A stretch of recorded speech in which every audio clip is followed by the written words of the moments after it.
بسم الله الرحمن الرحيم. الحمد لله الذي أنزل على عبده الكتاب ولم يجعل له عوجا قيما لينذر بأسا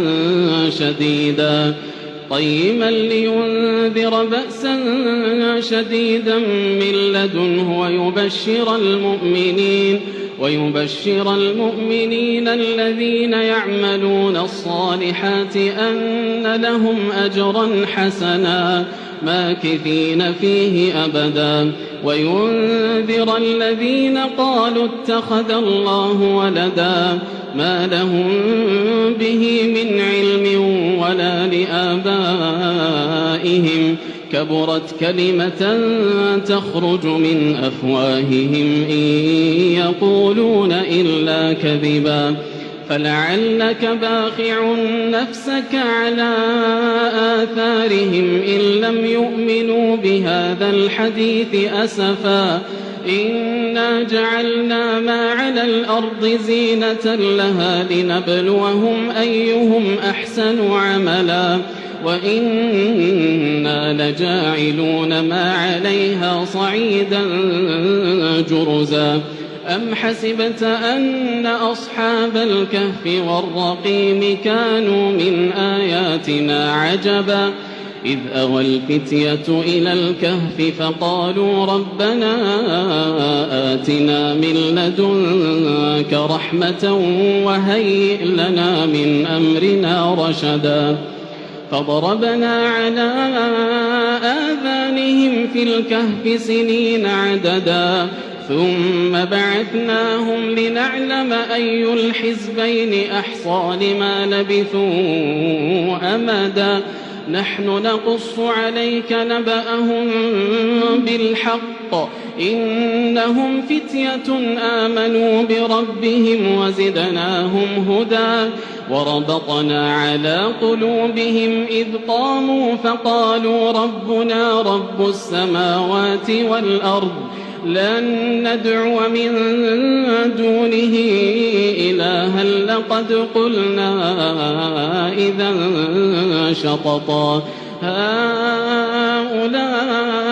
قومنا اتخذوا من دونه آلهة لولا يأتون عليهم بسلطان بين فمن أظلم ممن افترى على الله كذبا وإذ اعتزلتموهم وما يعبدون إلا الله فأووا إلى الكهف ينشر لكم ربكم من رحمته ويهيئ لكم من أمركم مرفقا وترى الشمس إذا طلعت تزاور عن كهفهم ذات اليمين وإذا غربت تقرضهم ذات الشمال وهم في فجوة منه ذلك من آيات الله من يهد الله فهو المهتد ومن يضلل فلن تجد له وليا مرشدا وتحسبهم أيقاظا وهم رقود ونقلبهم ذات اليمين وذات الشمال وكلبهم باسط ذراعيه بالوصيد لو اطلعت عليهم لوليت منهم فرارا ولملئت منهم رعبا وكذلك بعثناهم ليتساءلوا بينهم قال قائل منهم كم لبثتم قالوا لبثنا يوما أو بعض يوم قالوا ربكم أعلم بما لبثتم فابعثوا أحدكم بورقكم هذه إلى المدينة فلينظر أيها أزكى طعاما فليأتكم برزق منه وليتلطف ولا يشعرن بكم أحدا إنهم إن يظهروا عليكم يرجموكم أو يعيدوكم في ملتهم ولن تفلحوا إذا أبدا وكذلك أعثرنا عليهم ليعلموا أن وعد الله حق وأن الساعة لا ريب فيها إذ يتنازعون بينهم أمرهم فقالوا ابنوا عليهم بنيانا ربهم أعلم بهم قال الذين غلبوا على أمرهم لنتخذن عليهم مسجدا سيقولون ثلاثة رابعهم كلبهم ويقولون خمسة سادسهم كلبهم رجما بالغيب ويقولون سبعة وثامنهم كلبهم قل ربي أعلم بعدتهم ما يعلمهم إلا قليل فلا تمار فيهم إلا مراء ظاهرا ولا تستفت فيهم منهم أحدا ولا تقولن لشيء إني فاعل ذلك غدا إلا أن يشاء الله واذكر ربك إذا نسيت وقل عسى أن يهديني ربي لأقرب من هذا رشدا ولبثوا في كهفهم 300 سنين وازدادوا 9 قل الله أعلم بما لبثوا له غيب السماوات والأرض أبصر به وأسمع ما لهم من دونه من ولي ولا يشرك في حكمه أحدا واتل ما أوحي إليك من كتاب ربك لا مبدل لكلماته ولن تجد من دونه ملتحدا واصبر نفسك مع الذين يدعون ربهم بالغداة والعشي يريدون وجهه ولا تعد عيناك عنهم تريد زينة الحياة الدنيا ولا تطع من أغفلنا قلبه عن ذكرنا واتبع هواه وكان أمره فرطا وقل الحق من ربكم فمن شاء فليؤمن ومن شاء فليكفر إنا أعتدنا للظالمين نارا أحاط بهم سرادقها وإن يستغيثوا يغاثوا بماء كالمهل يشوي الوجوه بئس الشراب وساءت مرتفقا إن الذين آمنوا وعملوا الصالحات إنا لا نضيع أجر من أحسن عملا أولئك لهم جنات عدن تجري من تحتهم الأنهار يحلون فيها من أساور من ذهب ويلبسون ثيابا خضرا من سندس واستبرق متكئين فيها على الأرائك نعم الثواب وحسنت مرتفقا واضرب لهم مثل الرجلين جعلنا لأحدهما جنتين من أعناب وحففناهما بنخل وجعلنا بينهما زرعا كلتا الجنتين آتت أكلها ولم تظلم منه شيئا وفجرنا خلالهما نهرا وكان له ثمر فقال لصاحبه وهو يحاوره أنا أكثر منك مالا وأعز نفرا ودخل جنته وهو ظالم لنفسه قال ما أظن أن تبيد هذه أبدا وما أظن الساعة قائمة ولئن رددت إلى ربي لأجدن خيرا منها منقلبا قال له صاحبه وهو يحاوره أكفرت بالذي خلقك من تراب ثم من نطفة ثم سواك رجلا لكن هو الله ربي ولا أشرك بربي أحدا ولولا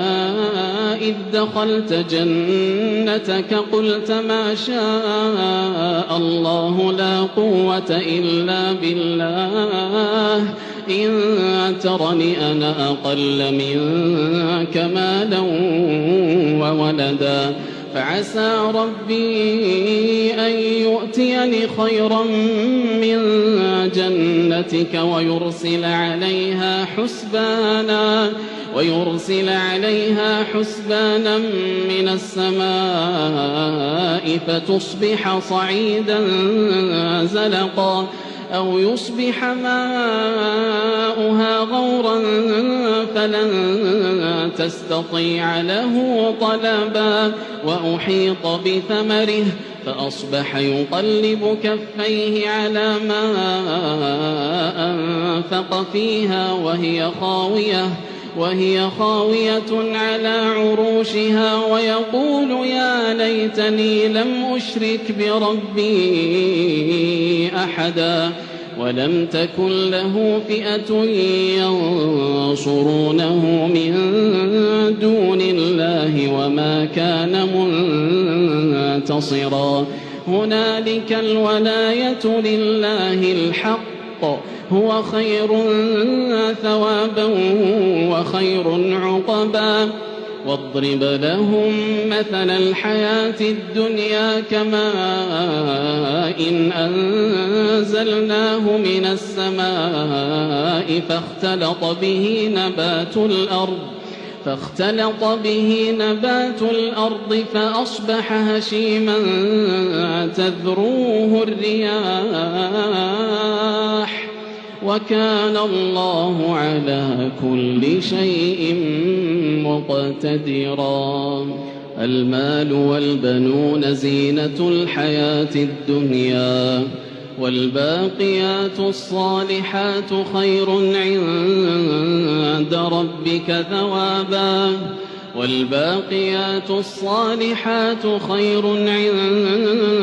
ربك ثوابا وخير أملا ويوم نسير الجبال وترى الأرض بارزة وحشرناهم فلم نغادر منهم أحدا وعرضوا على ربك صفا لقد جئتمونا كما خلقناكم أول مرة بل زعمتم أن لن نجعل لكم موعدا ووضع الكتاب فترى المجرمين مشفقين مما فيه ويقولون يا ويلتنا ما لهذا الكتاب لا يغادر صغيرة ولا كبيرة إلا أحصاها ووجدوا ما عملوا حاضرا ولا يظلم ربك أحدا وإذ قلنا للملائكة اسجدوا لآدم فسجدوا إلا إبليس كان من الجن ففسق عن أمر ربه أفتتخذونه وذريته أولياء من دوني وهم لكم عدو بئس للظالمين بدلا ما أشهدتهم خلق السماوات والأرض ولا خلق أنفسهم وما كنت متخذ المضلين عضدا ويوم يقول نادوا شركائي الذين زعمتم فدعوهم فلم يستجيبوا لهم وجعلنا بينهم موبقا ورأى المجرمون النار فظنوا أنهم مواقعوها ولم يجدوا عنها مصرفا ولقد صرفنا في هذا القرآن للناس من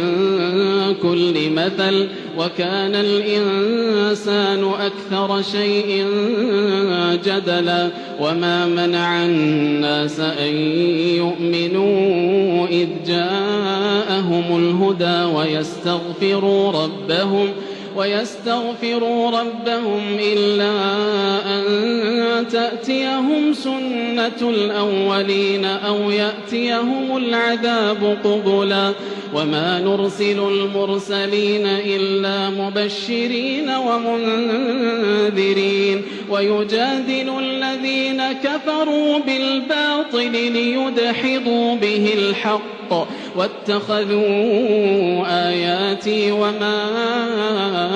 أنذروا هزوا ومن أظلم ممن ذكر بآيات ربه فأعرض عنها ونسي ما قدمت يداه إنا جعلنا على قلوبهم أكنة أن يفقهوا وفي آذانهم وقرا وإن تدعوهم إلى الهدى فلن يهتدوا إذا أبدا وربك الغفور ذو الرحمة لو يؤاخذهم بما كسبوا لعجل لهم العذاب بل لهم موعد لن يجدوا من دونه موئلا وتلك القرى أهلكناهم لما ظلموا وجعلنا لمهلكهم موعدا وإذ قال موسى لفتاه لا أبرح حتى أبلغ مجمع البحرين أو أمضي حقبا فلما بلغا مجمع بينهما نسيا حوتهما فاتخذ سبيله في البحر سربا فلما جاوزا قال لفتاه آتنا غداءنا لقد لقينا من سفرنا هذا نصبا قال أرأيت إذ أوينا إلى الصخرة فإني نسيت الحوت وما أنسانيه إلا الشيطان أن أذكره واتخذ سبيله في البحر عجبا قال ذلك ما كنا نبغ فارتدا على آثارهما قصصا فوجدا عبدا من عبادنا آتيناه رحمة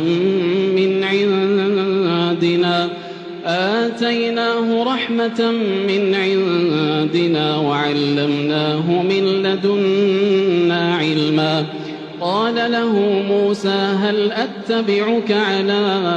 أن تعلمني مما علمت رشدا قال إنك لن تستطيع معي صبرا وكيف تصبر على ما لم تحط به خبرا قال ستجدني إن شاء الله صابرا ولا أعصي لك أمرا قال فإن اتبعتني فلا تسألني عن شيء حتى أحدث لك منه ذكرا فانطلقا حتى إذا ركبا في السفينة خرقها قال أخرقتها لتغرق أهلها لقد جئت شيئا إمرا قال ألم أقل إنك لن تستطيع معي صبرا قال لا تؤاخذني بما نسيت ولا ترهقني من أمري عسرا فانطلقا حتى إذا لقيا غلاما فقتله قال أقتلت نفسا زكية بغير نفس لقد جئت شيئا نكرا قال ألم أقل لك إنك لن تستطيع معي صبرا قال إن سألتك عن شيء بعدها فلا تصاحبني قد بلغت من لدني عذرا فانطلقا حتى إذا أتيا أهل قرية استطعما أهلها فأبوا أن يضيفوهما فوجدا فيها جدارا يريد أن ينقض فأقامه قال لو شئت لاتخذت عليه أجرا قال هذا فراق بيني وبينك سأنبئك بتأويل ما لم تستطع عليه صبرا أما السفينة فكانت لمساكين يعملون في البحر فأردت أن أعيبها وكان وراءهم ملك يأخذ كل سفينة غصبا وأما الغلام فكان أبواه مؤمنين فخشينا أن يرهقهما طغيانا وكفرا فأردنا أن يبدلهما ربهما خيرا منه زكاة وأقرب رحما وأما الجدار فكان لغلامين يتيمين في المدينة وكان تحته كنز لهما وكان أبوهما صالحا فأراد ربك أن يبلغا أشدهما ويستخرجا كنزهما رحمة من ربك وما فعلته عن أمري ذلك تأويل ما لم تسطع عليه صبرا ويسألونك عن ذي القرنين قل سأتلو عليكم منه ذكرا إنا مكنا له في الأرض وآتيناه من كل شيء سببا فأتبع سببا حتى إذا بلغ مغرب الشمس وجدها تغرب في عين حمئة ووجد عندها قوما قلنا يا ذا القرنين إما أن تعذب وإما أن تتخذ فيهم حسنا قال أما من ظلم فسوف نعذبه ثم يرد إلى ربه فيعذبه عذابا نكرا وأما من آمن وعمل صالحا فله جزاء الحسنى وسنقول له من أمرنا يسرا ثم أتبع سببا حتى إذا بلغ مطلع الشمس وجدها تطلع على قوم لم نجعل لهم من دونها سترا كذلك وقد أحطنا بما لديه خبرا ثم أتبع سببا حتى إذا بلغ بين السدين وجد من دونهما قوما لا يكادون يفقهون قولا قالوا يا ذا القرنين إن يأجوج ومأجوج مفسدون في الأرض فهل نجعل لك خرجا على أن تجعل بيننا وبينهم سدا قال ما مكني فيه ربي خير فأعينوني بقوة أجعل بينكم وبينهم ردما آتوني زبر الحديد حتى إذا ساوى بين الصدفين قال انفخوا حتى إذا جعله نارا قال آتوني أفرغ عليه قطرا فما استطاعوا أن يظهروه وما استطاعوا له نقبا قال هذا رحمة من ربي فإذا جاء وعد ربي جعله دكا وكان وعد ربي حقا وتركنا بعضهم يومئذ يموج في بعض ونفخ في الصور فجمعناهم جمعا وعرضنا جهنم يومئذ للكافرين عرضا الذين كانت أعينهم في غطاء عن ذكري وكانوا لا يستطيعون سمعا أفحسب الذين كفروا أن يتخذوا عبادي من دوني أولياء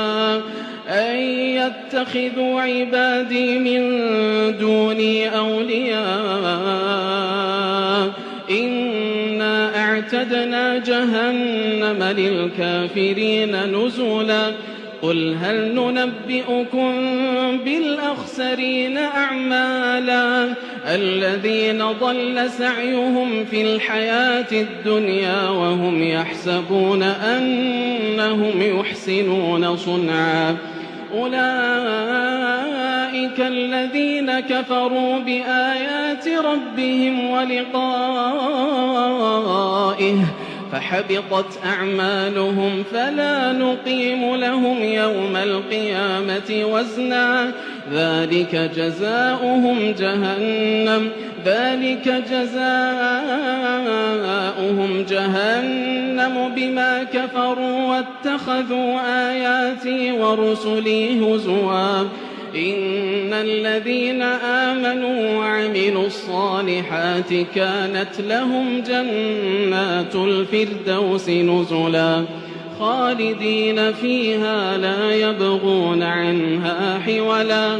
قل لو كان البحر مدادا لكلمات ربي لنفد البحر قبل أن تنفد كلمات ربي ولو جئنا بمثله مددا قل إنما أنا بشر مثلكم يوحى إلي أنما إلهكم إله واحد فمن كان يرجو لقاء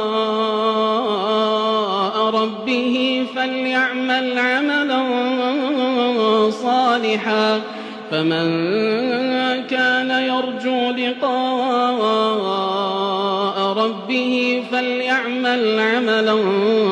صالحا